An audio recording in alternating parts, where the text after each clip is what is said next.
Could you hear that? Yep. Okay. Got it. It's recording. We're live. All right, Tim. Welcome to the first of many live streaming discussions about the Bible.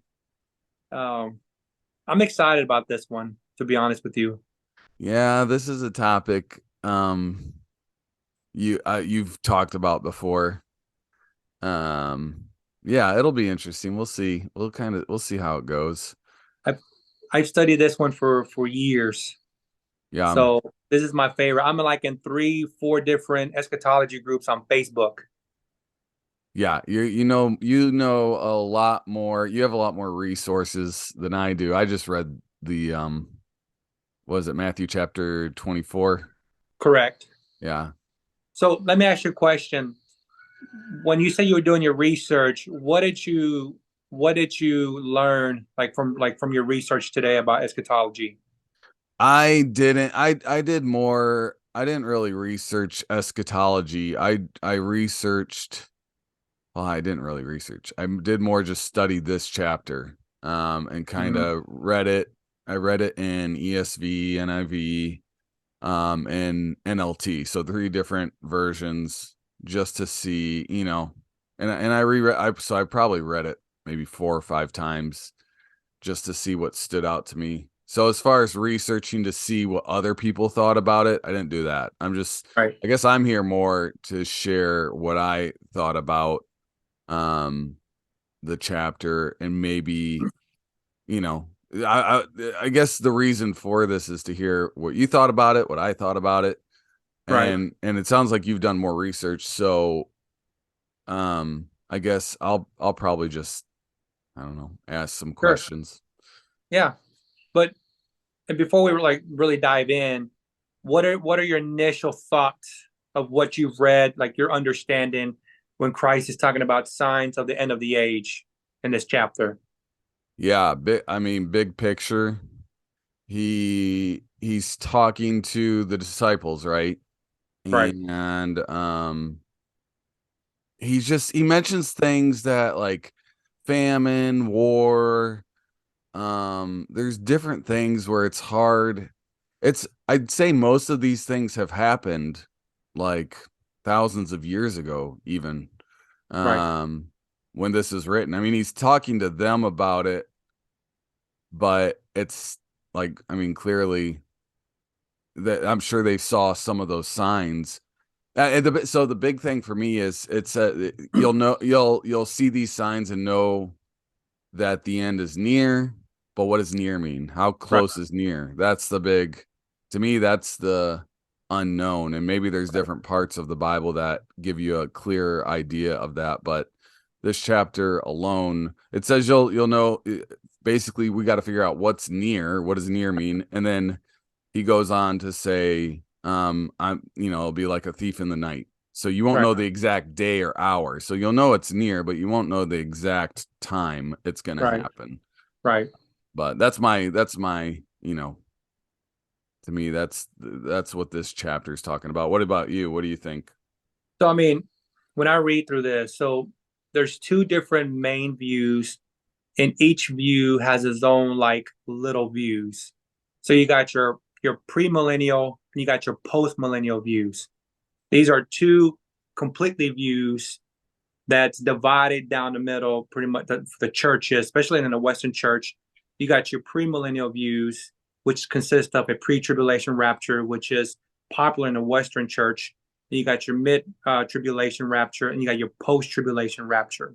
All right, yeah, describe those. I don't know what that means. So the pre-tribulation believes that the church is going to get raptured up 7 years prior to the 7 year tribulation. So they believe that Christ is going to secretly come and rapture the church up first, and then the tribulation begins for all the unbelievers that are on earth. And then, reading through the book of Revelation, and those that don't get like the mark of the beast, those are going to get saved. They get like a second chance that they're going to get saved, and whether get the mark or be beheaded. And then you have like the mid tribulation rapture, where people believe that Christ is coming during the middle of the tribulation, Some believe is after the seven seals or the seven trumpets, sometime during that timeline in the book of Revelation. And then, yeah, post tribulation rapture, which many believes, yeah, post tribulation pre wrath, which they believe that it's going to be right before the seven bowls of God's wrath. Christ is coming to gather us in the air while God pours out the last seven bowls of his wrath on earth. Or you have like the post, which pretty much just says the last day. It's after the seven bowls of God's wrath. He's going to come and rapture up the church. And to that point, it doesn't even become a rapture. It just becomes a gathering of the saints to meet Christ in the air. And then once God is completely destroying the earth, then we come back down in God's kingdom. Jesus' kingdom is reign for 1,000 years on earth, which is called the millennial kingdom. Have you heard of that terminology? No. Okay.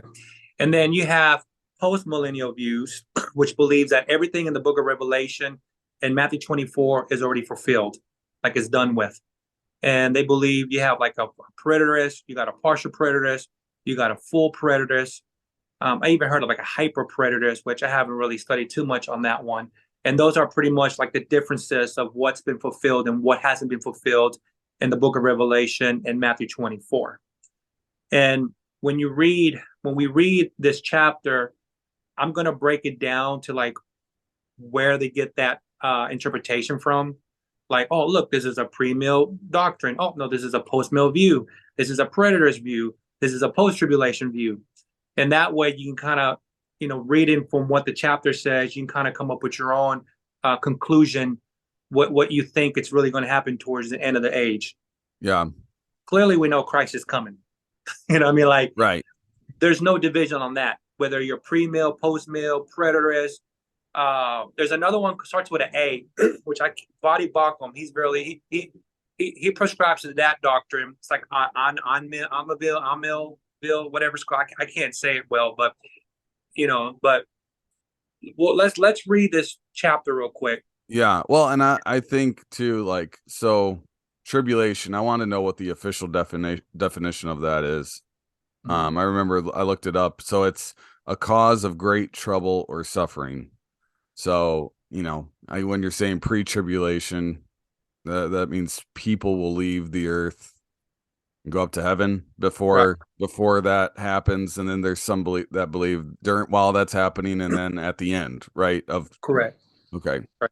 And Yeah. then the post-mill, the book of Revelation, other than the last couple of chapters where Christ returns, all that's been fulfilled. The Antichrist was Nero. What else? Christ, when the temple was destroyed in 70 AD, that fulfilled the second coming of Christ. Yeah. So there's a lot that plays both interpretation. I'm a post-tribulation guy. I don't prescribe to the pre-tribulation rapture. I will say I do like some of the post-millennial views. They do make some really good points because it almost lines up with the post-tribulation rapture, because we believe the church is going to go through it. They say the church already went through it. So it's similar. Our difference opinion is that we believe it's going to happen the way the Bible says. They believe that it already happened the way the Bible said. Well, and ultimately, I guess my thought is it doesn't, no matter what anybody believes, it shouldn't change how we're acting and behaving right now. Correct. It's more just fun to talk about and try to figure out and see what the Bible. It's always fun. Like, again, even my take on this kind of stuff is like, I'm not as determined to know the answer. It's fun to talk about it. I like talking about any parts of the Bible. Just to hear what other, because honestly, I just like hearing different people's takes on things, and maybe there's stuff in there when I'm having conversations like this where I'm like, oh, I never thought about that, and I can apply that to my life, or I can it's just stuff to chew on. What else are we gonna do too? Well, I mean, it's good to have an understanding of the end of the age and that signs that Christ has given us, because obviously we don't know the day and hour, but we do know the season, and he gave us a season so we can be prepared. To me, I look at it, whatever scenario happens, I'm prepared for the worst. Yeah. While most people, they believe that God's going to raptures us up prior to the 7 year tribulation. If that's not true, you know, they're in for a big surprise because they're not prepared because they don't think that God would allow us to go through such a distressed time when the church for the last 2,000 years have been going through a distressed time. So the persecution is not going to change whether we do or we don't go through the tribulation. We've already been getting persecuted for the last 2,000 years. Going through the tribulation is not going to change. It's the same persecution that we faced for the last 2,000 years. Yeah. So that's why I don't prescribe that God's going to remove it, because God has never removed anybody from this earth when He's laid His judgment on earth and ever throughout the Bible. So Yeah. Well, so and two, like, are some parts of the world gonna experience tribulation worse than other parts? Because, like, of course, the United States, things are pretty comfy cozy. right, There's not much. When I think tribulation again, I go back to that, and it was a cause of great trouble and suffering. right, And I haven't felt like any of that in my lifetime. right, But again, you're born into different parts of the world where you are struggling to find food, or even just protect yourself or your family. And they would say, wow, yeah, I've gone through a great tribulation, great right, suffering. So right, I don't know. My guess would be that the whole world would be experiencing that. And so that would be, to me, the sign would be more, it would hit everyone in their face, not just, different parts of the world. But right. No, that's true. So do you want me to read it, or you want to read it? no, you go ahead. Did you Okay. want, we don't have to, I wouldn't say we have to read through the whole thing. Did you, I mean, you can if you want, but No, I let's wrote read down a it. few, huh? Let's read it. It's fun. Okay, go for it. Because I'm going to break it down from different perspectives as we hit certain verses to give you something to chew on. Okay. Okay. So starting in Matthew 24, for the readers for the audience that's out there that want to pull out their The Bibles. audience of one, Stephen, if you're listening. if they Stephen, turn to want, chapter 24, verse 1. if they want to read along. So Jesus left the temple and was going away when his disciples came to point out to him the building of the temple. But he answered them, "You see all these? Do you not? Truly I say to you, there will not be left here one stone upon another that will not be thrown down." So Jesus obviously is talking about the sacrificial temple that he's coming out of. He's telling his disciples that this temple is going to be destroyed. Obviously, we know it's gonna the that tradition is going to end because Jesus is the last sacrifice. There's no more need for sacrificial blood atonement because Jesus is the last sacrificial atonement. So that's why that temple is being destroyed. Is the temple, this is the temple that is talked about throughout the Bible, then building, right?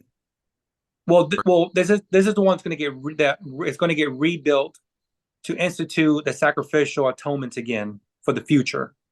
Yeah. Oh, well, yeah. And that, maybe that's outside of this chapter. Because I know the temple was built and it was destroyed. I felt like that happened a couple times Mm-hmm. throughout the Bible.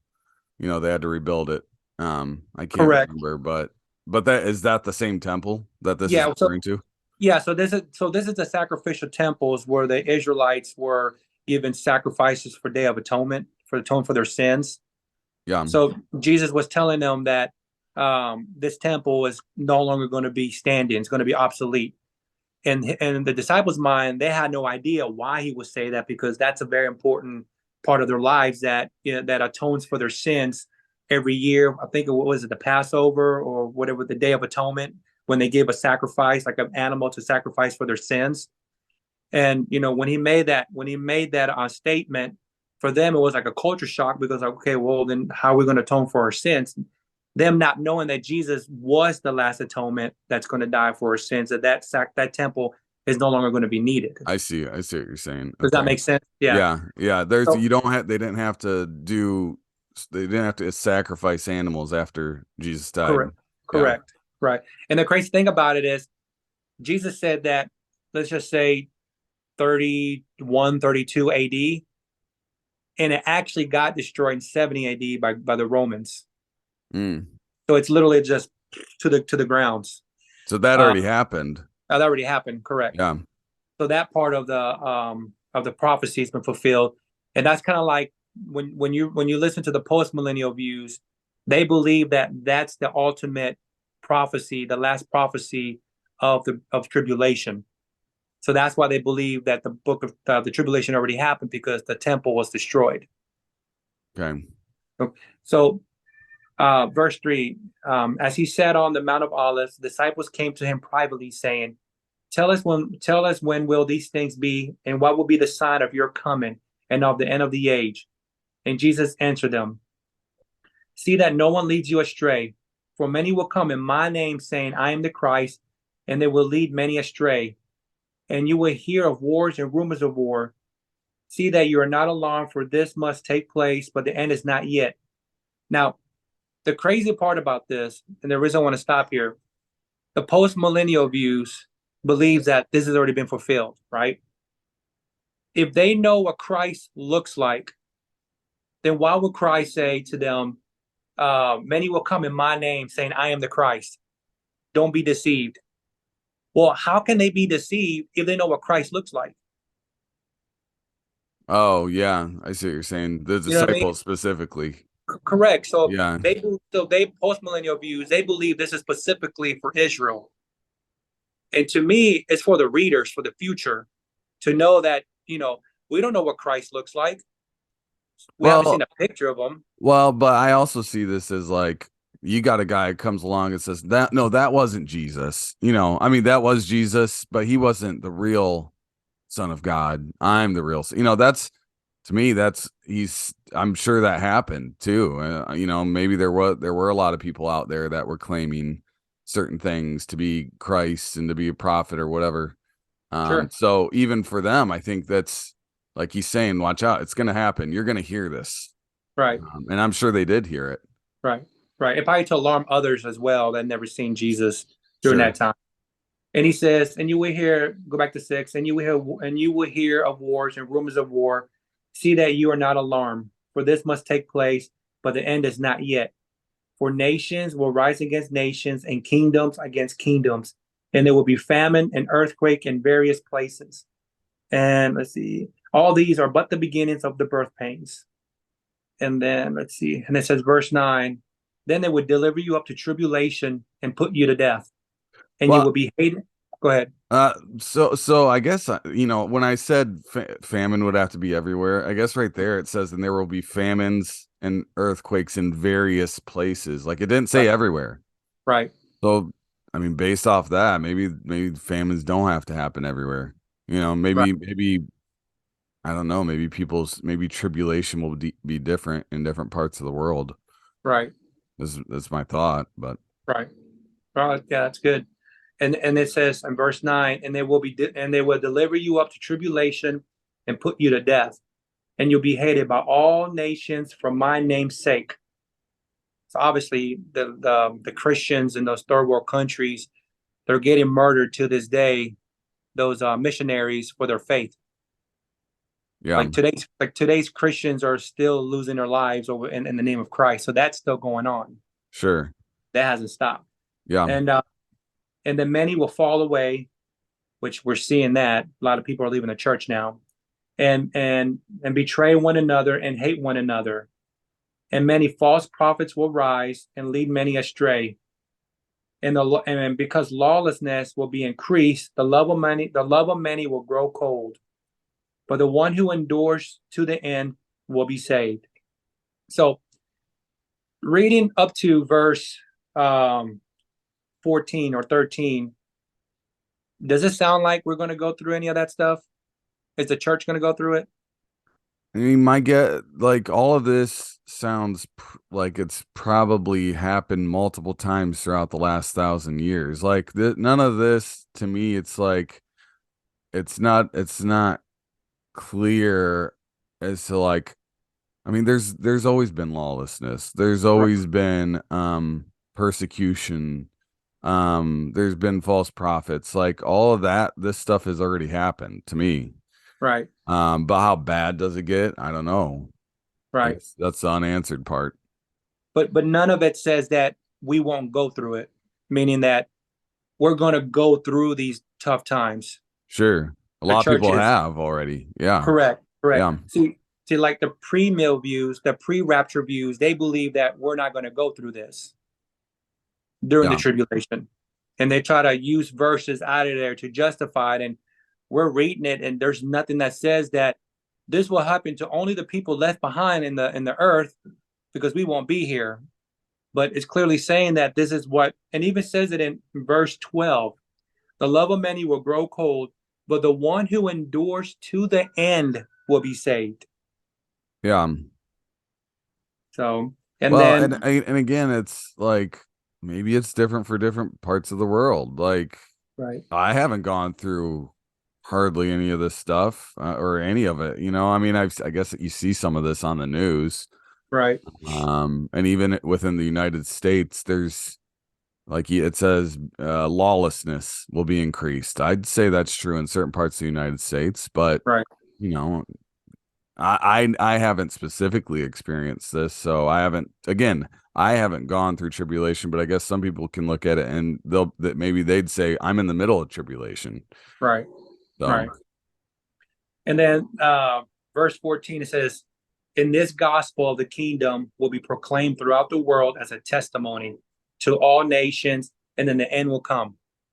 So Christ is saying that the end is going to come when everybody hears the gospel, the good news, yeah, in which we're headed there. I don't know if you saw, but like the Bible has been translated. I think I read a stat that said there's like over 6,700, yeah, 6,700 different languages, and the Bible has already been translated like over 3,300 different languages. yeah. And there's a campaign that I saw on that Bible app that there people are spending money to translate the Bible in various different languages to meet that goal that everybody has access to the Bible. Well, yeah, I mean, even that verse is up to interpretation where it says, that everybody will hear. What does that mean? What, like, who is that? Like,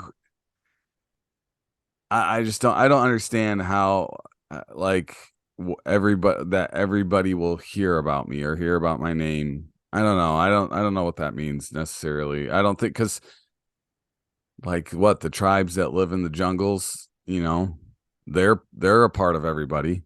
So That and includes maybe them.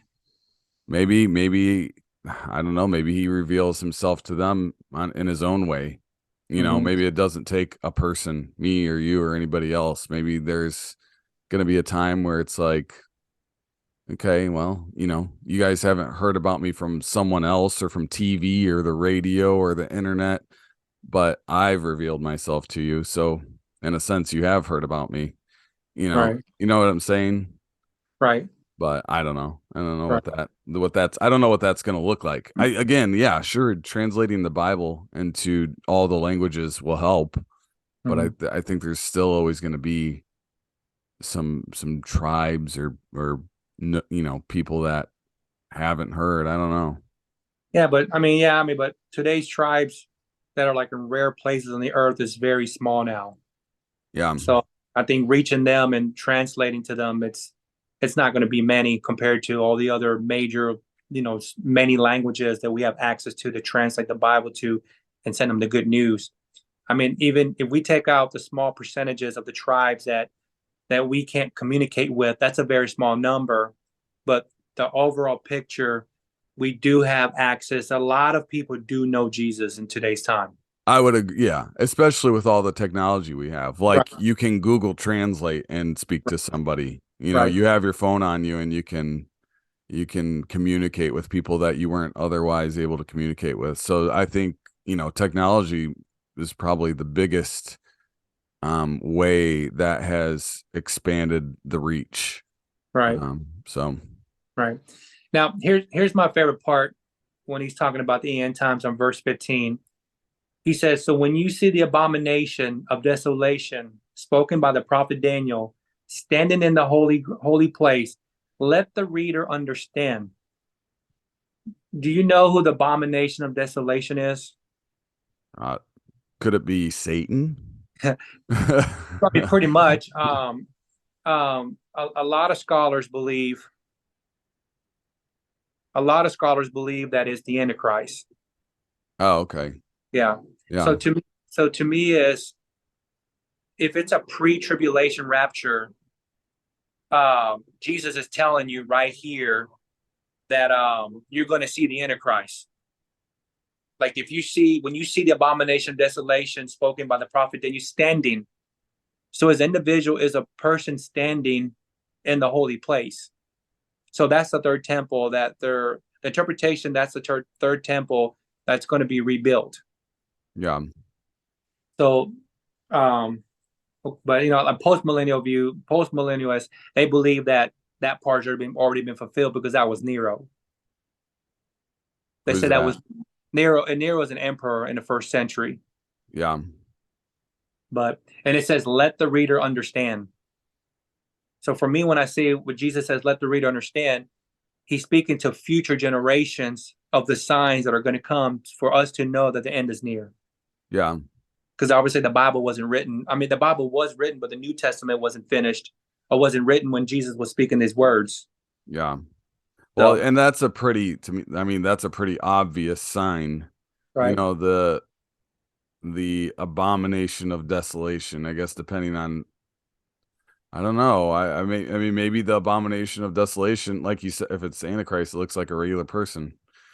So maybe Right. it's not as obvious, you know? I Mhm. I don't know. And then it says, then let those who are in Judea flee to the mountains.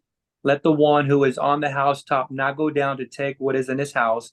And let the one who is in the field not turn back to take his cloak.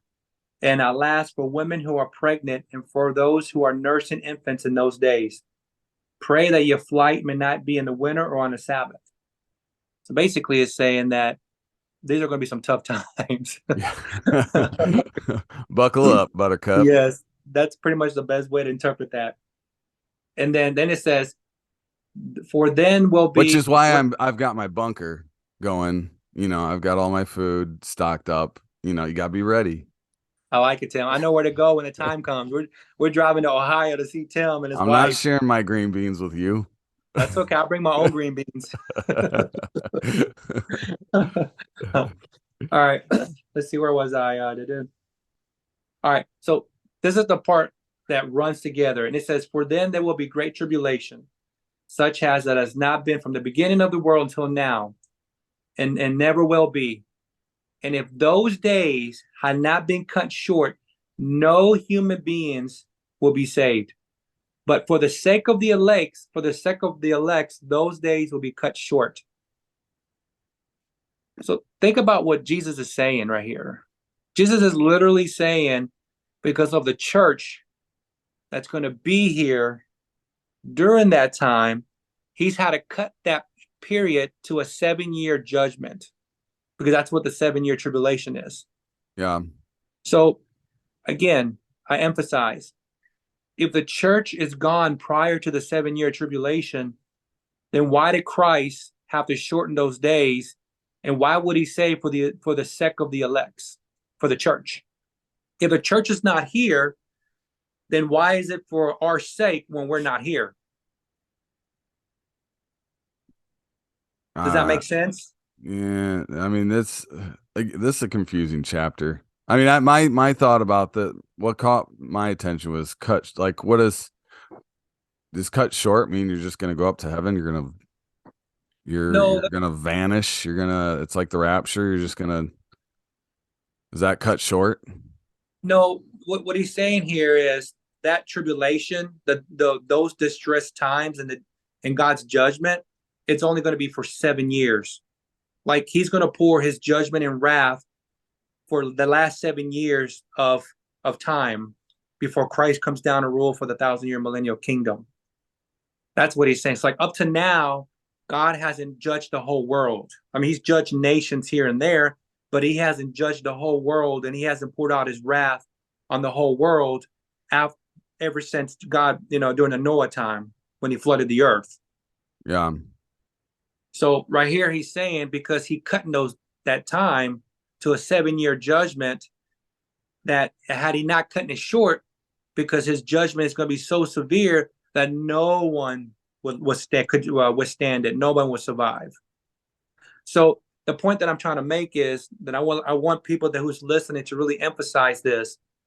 Prior to this verse, there's nothing in the first couple of verses that talks about that we won't be here. There's a pre-tribulation rapture. This is Christ saying what the church is going to go through. And Christ is saying that because of us going through it, God has shortened the judgment on the tribulation to a 7-year span because of us, not because of the world. We weren't here. It wouldn't matter how long it took. God could judge the world 10, 15, 20 years and pull his wrath because it's right. It's because it's justly served. Because the world deserves it, because they're all broken God's law. But if we're here, and Christ said because of us, because we are here, this is why he had to cut those days short. Does that make sense? Or am I confusing you? All right. Yeah, I don't know. I get there's a lot there that is, I guess, but I think too, you're pulling from different things that you've read and researched in different parts of the Bible. I'm Sure. just like, I'm just reading this. I'm not getting all that. I'm not getting all that you're you can see this and connect it to different places that different things that you've read, but right here I'm not seeing all of that stuff. I guess I'd have to do some more research on it. Yeah, as you study more, you'll get what I'm saying as you study more and have an understanding. Yeah. Then verse 23, it says, then if anyone says to you, look, here is the Christ, or there he is, do not believe it. For false Christs and false prophets will arise and perform great signs and wonders, so as to lead astray, if possible, even the elect. Who are the elect in this passage? Yeah, the elect is people that believe that Jesus died and rose again. Correct. They're the elect, the ones going to heaven. Right. So Christ is talking about the tribulation right now. When you read the book of Revelation, John breaks it down in more detail what's going to happen during the tribulation. Christ is just giving you an overall summary of what the tribulation is going to be like. So again, this is why, to me, I can't prescribe to the post-millennial views that Christ had already came. I'm sorry. Well, the Christ already came, and the tribulation already happened. When the disciples know what Christ looks like, right? Peter, Paul, John, all those guys, they know what Jesus looks like pre-resurrection and post-resurrection. They know what Christ looks like in his glorious body that we're all going to inherit one day on the day of resurrection. But that to me, that doesn't have any, that might have something to do with it, but not everything, because all you have to do is have somebody come by and say, and cast doubt in their minds that was Jesus, But he's talking to disciples, though. He's this passage right here, he's talking directly to the disciples. And that's why he says, look, here is the Christ, or there he is. Do not believe it. So someone goes up to Peter. Look, Peter, there's Christ right there. And Peter looks at him. That ain't Christ. I know what Christ looks like. I hung out with him for 3 years. He made me the fisherman of all men. And he said, on this rock, I will build my church. He's talking about Peter. So Peter knows what Jesus looks like. John knows what Christ looks like. So for me, it's like, why would Jesus tell them that when they know what he looks like? They're not going to be deceived from a false Christ when they saw the resurrected Jesus. They saw Jesus die on a cross and resurrect from the dead. And to me, it's like, how can that happen to say, here comes the Christ? Look, he says, look, here is the Christ. So they're saying, look, here he is. Don't be deceived by that guy. That's a knockoff Frankie, Tim. Yeah. And you will say, that's not Frankie. Well, I don't believe this chapter's like Jesus is talking specifically to them in this chapter, because if that's the case, it's like, hey, disciples, you guys are going to see all these things happen, and clearly they haven't seen all these things happen. Right. Or I don't think they have. I got there's a lot in here that I'm like, that hasn't happened. Like this stuff hasn't happened yet, but maybe I'm missing something. Right. And that's just my argument. When I make argument against that view, is how can they be deceived by a false Christ when they know clearly what it looks like? And they hung out with him for several years and spent the night with him and were under his mentorship for 3 years. Yeah, but I don't know that that's enough to say that he's not talking specifically to them. I guess you either believe if all of this is specifically to them, then Jesus is saying that you guys are going to see all these things happen. Right. And if that's the case, then then I guess people who believe that the tribulation has already happened. Correct. So then what's going on right now?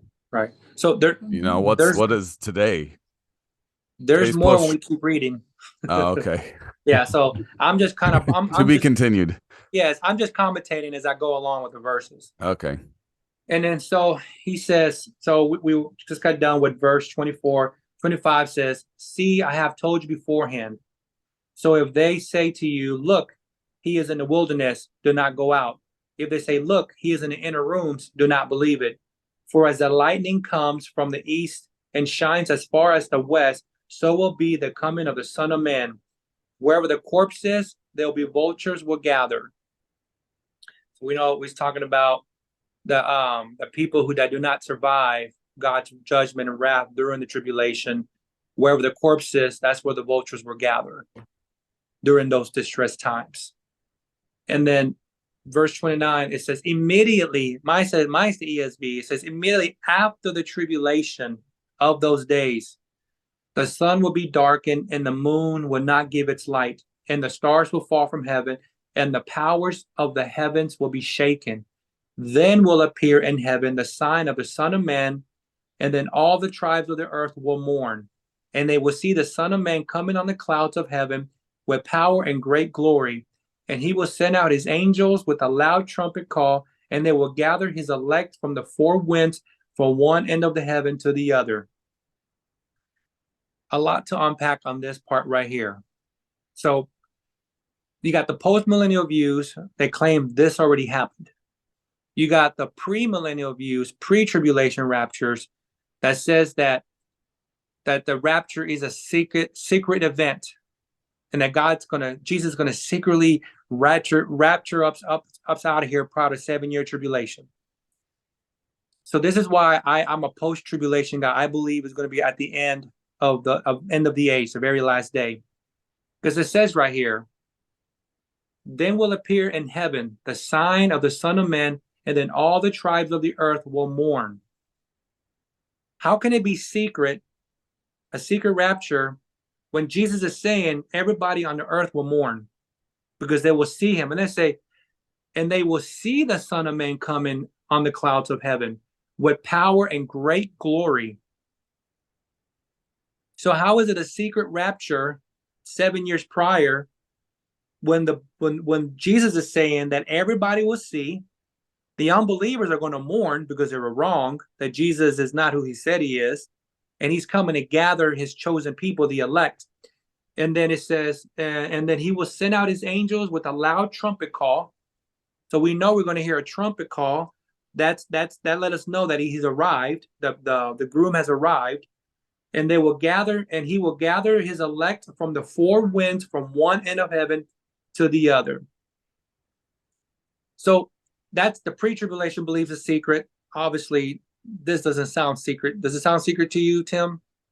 No, and when I read this, I thought this. I mean, my initial understanding is that none of this has happened yet. Right. So now let me interpret the post-millennial views on this part, and I do give them credit on certain points that they do make, because they say, like the saying on verse 29, it says the sun will be darkened and the moon will not give its light, and the stars will fall from heaven, and the power of the heavens will be shaken. When you read in the Old Testament, when God is about to lay his judgment down on certain nations, Israel, whoever's writing that text, whatever book is in the Old Testament, It uses that metaphor. That's a metaphor saying that God's getting ready to lay the thunder down, getting ready to lay his judgment down. The smackdown. Correct. So if the post-millennial view says the sun will not be dark and literal, and the moon will not give its light, and the stars is not going to fall, that's just a poetic saying that God's not playing. He's getting ready to judge someone, which I agree, because it does say in the Old Testament several times when God's getting ready to lay a judgment to whatever country God wants to judge. And also in their defense, when it says when they're saying, well, he's talking to Israel here because Israel has 12 tribes, right? The 12 tribes of Israel. And it says on verse 30, then will appear in heaven the sign of the Son of Man, and then all the tribes of the earth will mourn. So some interpretation translation says all the people of the earth, all the nations, and the ESV says tribe. So when you discuss post-millennial view, they're going to go with a translation that has the word tribe in it to back up their understanding of what they're saying, to say, see, he's talking poetically here, saying the sun will be dark and the moon will not give its light. And he's also talking to the 12 tribes of Israel, because this interpretation says, and all the tribes of the earth. Who has tribes at that time? It's the 12 tribes of Israel. So that's where they get their interpretation from, that this has already happened. Yeah, It's a lot. That's a lot. I know it's a lot. I just want you I guess my question, like, to me, it said, when it says the sun will be dark and the moon will not give its light, but then they think the sun will come back and the moon will come back, and like it's no, just a temporary thing, or is that a permanent thing? it's poetically they're saying it's not an actual thing that's going to happen. It's just poetically that God's getting ready to lay the judgment down, and they believe when the How do they, like, I guess, how would you say what parts of this chapter are poetic or symbolic, and what parts are actual description of the events that are going to happen? right. You So know, when in the very beginning of the chapter it talks about Jesus coming out of the temple and saying that this temple is going to be destroyed. yeah, That right there, they believe that when the temple got destroyed in 70 AD, they believe that this happened. This was fulfilled. Verse 29, when Christ came, they believe that was the second coming, to Christ establish his kingdom on earth. yeah, That's what they believe. And to me, I have a hard time, prescribing to that belief, when historically there's nothing documented saying that the whole world, or even during that region, they saw Christ and they mourned. yeah. So that's why I have a hard time prescribing. And then if when we release this video, you're gonna read the comments, you're gonna hear their defense more, that they can break it together. That's just, to me, I just don't see enough evidence to say, oh, I'm a post millennial. This has already happened. It's, all we're waiting now is just for everybody to become Christians, and then Christ is gonna come and rule the world. That's what they believe, that we're not going to have hard times like the way the premillennial view believes is going to happen. Hmm. So, anyways, moving forward. From the fig tree, learn its lesson. As soon as its branches becomes tender and puts out its leaves, you know that the summer's near. So also, when you see all these things, you know that he is near, at the very gates. Truly I say to you, this generation will not pass away until all things take place. Heaven and earth will pass away, but my words will not pass away. So this is the big debate on the whole chapter, is this generation will not pass away until all these things take place.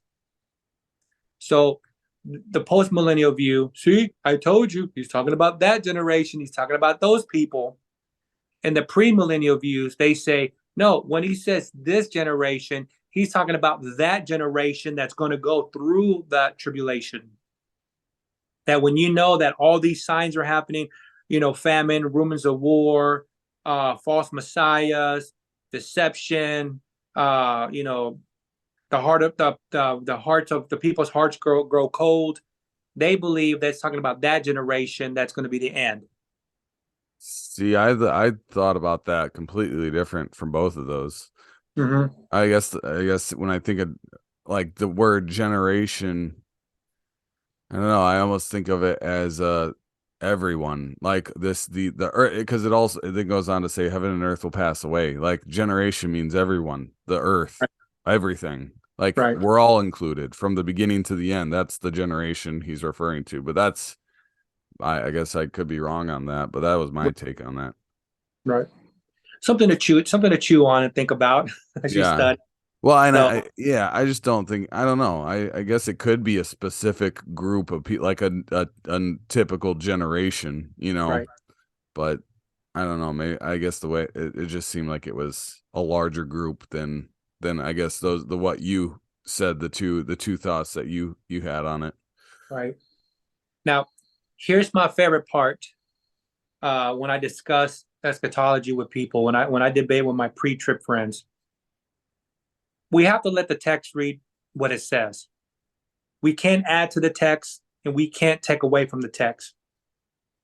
There's things when you're reading the Bible, you have to understand the context, understand why it's been saying and how it's being said. But when Christ is talking about the end of times, he's saying that it's going to be like these days that's going to seem like and look like. And he says, verse 36, he says, but concerning that day and hour, no one knows, not even the angels of heaven, nor the Son, but the Father only. For as were the days of Noah, so will be the coming of the Son of Man. For in those days, which he's talking about the day of Noah, before the flood, they were eating and drinking, marrying and giving in marriage until the day when Noah entered the ark, and they were unaware until the flood came and swept them all away. Swept them all away. So will be the coming of the Son of Man. So let me ask you a question, Tim. Who did God take away in the days of Noah? Who did God remove from the earth in the days of Noah? I mean, everyone, And just about. who's everyone? Well, I don't know. Was it Noah and some family members that went on the boat? I can't remember who exactly it Yeah, was. Noah and his family. Yeah. They were safe and protected on earth, right? Right. And God came and took away the non-believers, the evil away from earth, Yeah. right? So Jesus is saying right here in verse 36, no, 37, he says, as were the days of Noah, so will be the coming of the Son of Man. For as in those days before the flood, they were eating and drinking, marrying, giving in marriage until the day when Noah entered the ark, and they were unaware until the flood came and swept them all away. So if Christ is talking about the end times, and he says it's going to be like the days of Noah, God protected the saints, the believers, and the ark, and God removed the wickedness out of the earth. So the pre-tribulation rapture says, no, that's not right. God's going to remove the saints out of the earth and keep the unbelievers on the earth. When that didn't happen in the days of Noah. So when they say, yeah, but it's going to be like everybody's going to be eating, drinking, and marrying and giving in marriage, and they think like they don't know it's going to happen. Yeah, the non-believers, then they're not going to be aware of God's judgment. It's going to be a surprise for them because they're going to be partying, drinking, and marrying. But we know God's judgment is coming on the unbelievers because they're children of wrath. Yeah, I see. Well, yeah, I could see. I actually see both sides. So the two thoughts are who's going to stay on Earth? The ones that are partying and not paying attention, or the ones that are paying attention and living the way the Bible says you should live your life. So, I could see so both, honestly. but to answer that question, and let's be fair to the text, right? If Christ said it's going to be like the days of Noah, right? The coming on verse 37, so will be the coming of the Son of Man. And it says, for in those days, he's relating those days to the end of the days, the end of the age, the signs of how it's going to happen, what's going to happen. He's saying it's going to be like the days of Noah, The end of the age is going to be like the days of Noah. That when the flood came and swept them all away. So if we're going to be fair to the text, without adding and without saying, no, he means this, no, he means that. If Jesus is talking about the days of Noah, that means that during the tribulation, the saints are going to be left on earth and God's going to remove the wickedness, not the church. The church is not going to be pre-raptured because Jesus is saying that the days of Noah, I just don't like know if it's clear enough to determine it either way. To the way I look at it, I guess when I first read it, I honestly, but that could have just been the way I was raised. heard about things growing Right, up in church and everything, that we're gonna be taken. But right, I could see it the other way around too. So I don't know. I don't think it's clear enough to just to definitively say one way or the other, because it could just be that's maybe that's not even the important part. Like, to me, the important part here is that be ready. That's right, the important part. right, Not how is it all going to happen, but be ready, because God's coming one day, and you don't right. want to be the one that's partying and drinking and doing whatever you want, living, you know, uh, doing things whatever you desire to do. But a hedonistic life, I guess that is what that is. But Right. So moving forward, and it says in verse 40, then two men will be in the field, one will be taken and one left. Two women will be grinding at the mill, one will be taken and one left. Therefore, stay awake, for you do not know on what day your Lord is coming. When he's talking about two women, one be grinding at the mill, one will be taken. If it's like the days of Noah, the ones that are taken is the unbelievers, not the believers. The pre-trib rapture says, "Oh, that's us. We're going to be taken." No, we're not going to be taken, because Jesus is clearly saying it's going to be like the days of Noah. Like, one was taken, one was left behind. The one that was taken is the non-believers, and the I one that was left behind was the saints. I guess from earlier in this chapter, I guess if you look at it, when it talks about the sun will be, go away, the moon will be blocked out, the stars will fall from the sky, that doesn't sound like a place where you want to stick around, unless that's only temporary. If that's permanent, then this, to me, if you interpret as that part as being permanent, there's no longer going to be a sun or a moon or stars.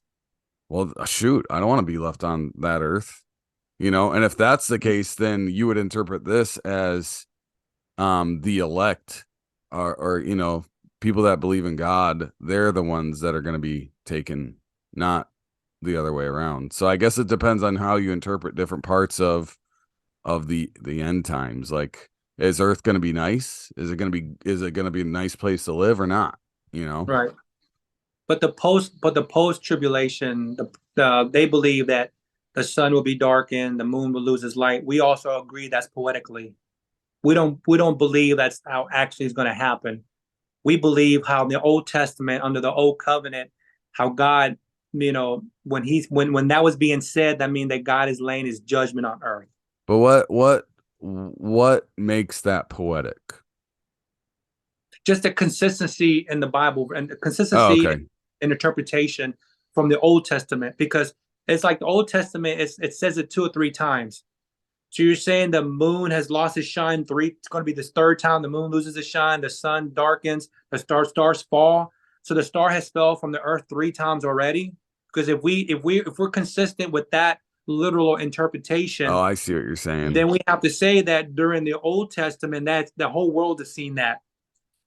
You're saying that has already happened, No, and what I'm saying is that's a metaphor of tough times that God's going to lay His I wrath. see. It's not I a don't literal. correct. Correct. I don't believe it's literally going to happen. I think metaphor. I think it's like poetically that this God's coming and He's not playing games. Because if we're going to be consistent with interpretation, then the star has fell multiple times on Earth already. Well, And yeah, that's a good point. Yeah, that's so, something that I mean, that's what I'd look up, is like, okay, how many other times is though that phrase used throughout the Bible, and how is it used, and what's he talking about? But I mean, I guess that's part of studying the Bible is Right, that you can read one chapter and get something from it, but then you start to get a better idea of the meaning of certain phrases and verses by understanding the whole Bible, not just bits and pieces of it. right. Let's see. What were we, Tim? Um, one left, and then yeah, Yes. And basically, the end is just finishing out the chapter. And yeah, it says, "But know this, that if the master of the house had known in what part of the night the thief was coming, he would have stayed awake and would not have let this house be broken into. Therefore, you also must be ready, for the Son of Man is coming at an hour you do not expect." When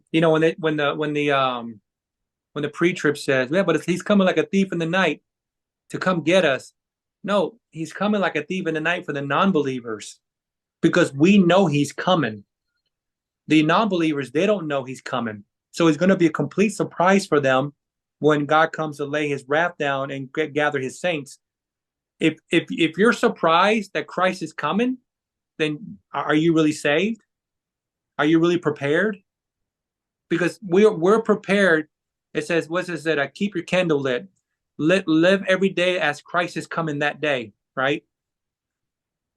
yeah, yeah, So the thief in the night that pre-tribulation use, to me, it doesn't fit, because we know he's coming. We're not going to be surprised.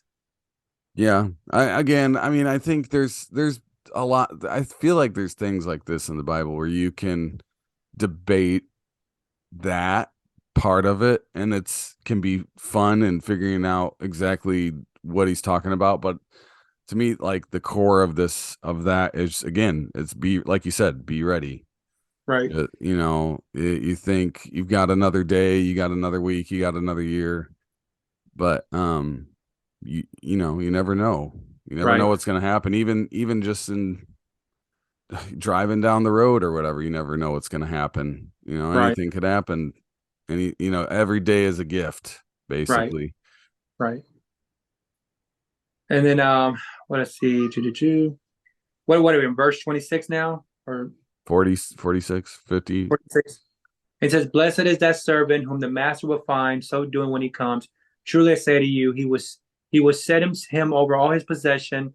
But if that wicked servant says to himself, my master is delayed, and begins to beat his fellow servant and eat and drink with drunkards, the master of the servant will come on a day when he does not expect him, and at an hour he does not know, and will cut him in pieces and put him with the hypocrites. In that place there'll be weeping and gnashing of teeth." Do do do do. The end. Yeah, that was a. I mean, there's a lot in that chapter. What are your overall thoughts of this? I don't think nothing new than what we've already said. I think like I said, same as the big picture is you know I think he talks about some different signs and things that you may know, you may see, you may not see. This may be happening in the next 20 years. It may be happening in the next, it may not be 200 years or Right, 500 years. You don't know. But ultimately he's like, yeah, you don't know. So be ready. right. Um, I want you to, I'm gonna show you one more thing real quick. It's in and we Luke. probably only have a couple minutes before this video ends. Sure, sure. Go to Luke 17, 32. No, go to Luke 17:34 to the last verse. Okay. I'm there. Read read it. Read it out loud to the last verse. I tell you, in that night there will be two in one bed. One will be taken and the other left. There will be two women grinding together. One will be taken and the other left. And they said to him, Where, Lord? He said to them, Where the corpse is, there the vultures will gather. Yeah, it does. It sounds like you don't want to be taken right there. Exactly. The light bulb's going off, huh, Tim? Yeah. Well, yeah, I mean, that's where it's like, reading, if you're really studying this, you're going to study all the different parts of the Bible that talk about the end times, the Correct. tribulation. So, yeah. I mean, yeah, I read that and it does make me think differently about it. It's pretty clear cut, right? Pretty clear there. I mean, what would the other side say about this verse? Do you know what They the they dismiss it. But pre-tribulation rapture, they dismiss it because they use one will be in bed, the other will be taken, two women grinding, one will be taken, one will be left. See, the left is us. We're being raptured. But when you read Luke, Luke says those that are being taken, their corpses with the vultures will be gathered. So why would the vultures be over the saint's corpse? If we're being raptured, our corpse is not going to be here. Yeah. Yeah, I see what you're saying there. I guess I'd be interested to hear the other side and how they when I get into stuff like this, I like hearing a debate. I'm sure you probably have a good video of both sides debating this kind of stuff. Oh But yeah. And this is just a scratch on the surface of showing you scripture after scripture. When Paul's talking to the Corinth church, when Jesus is talking about the last days and other areas in the Bibles, the book of Revelation, talking about the saints, it's very clear. And also, Paul talking to the Thessalonians, is very clear that the church is going to go through the tribulation. If we take it through the lens of what we're reading at face value, without adding to the text, without taking away from the text. If you were never taught a pre-tribulation rapture, you wouldn't even think, oh, we're going through this stuff. This is crazy. Because what they interpret is we're not we're not objects to God's wrath, right? yeah, So when they read those verses that the saints are not and going to be in God's wrath, of course we're not in God's wrath, but God's going to protect us like He's protected the saints in the Old Testament when He's laid His wrath on earth. hmm, When God laid His wrath during the days of Noah, He protected Noah. yeah, It's not going to be any different. And then you hear the other argument: why would Jesus take a beat up bride? Because if we're going to go through the tribulation, well, I always ask them, what different persecution are we going to face that we haven't faced the last 2,000 years? That's going to be even more beat up. The Christians have lost their head. The disciples were brutally murdered. Peter was hung upside down. John was like what caught on fire or boils or something. I mean, he was they faced a brutal death. And Nero, the first century emperor Nero, he was putting Christians on a stake and lighting them up and using them as night lamps. yikes. So, what different persecution are we going to face during the tribulation that we haven't faced? Yeah, I guess you think like I thought, well, maybe tribulation has to happen to everybody. But I don't know. Maybe I guess you're saying tribulation doesn't have to happen to everybody, right? Is that what you're saying? I mean, there's tribulation and there's persecution, and not everyone has the same experience during our walk with Christ. Obviously, you're not in a country where you're oppressed that if you mention you're a Christian, you can get killed. So you have to decide: do you want to endure hardship? Do you want to endure pain, or you just want to be a closet Christian? Like us in the United States, we can freely say we're Christians, and we get yelled at and cussed out, and that's it. That's the most we'll ever endure, and we have to comfort at our own home. So everybody does have different trials and tribulations. But when it comes to the end of the time, what God's going to do with the earth, we're going to be here to experience it. We're not going to experience His wrath and judgment, but we're going to see God not play and lay His judgment on those that disobeyed Him. Yeah, I could see how that would be an interpretation. I mean, I'd have to read and study more to make up my mind on that, but it's just weird hearing that when you're raised to believe Right. that earth, like it's gonna suck, and so God's gonna take us up and out of here. While people who don't believe in God are left behind, kind of thing. Right. So interesting, something to chew on. Yeah. Yeah. Definitely. I like this stuff. Yeah. And later on, I'm going to show you some other verses in the New Testament that clearly states that we're going to be here during those times. Yeah. This is just kind of like, just a warm up, a layup drill for us. Yeah. For a, maybe for you.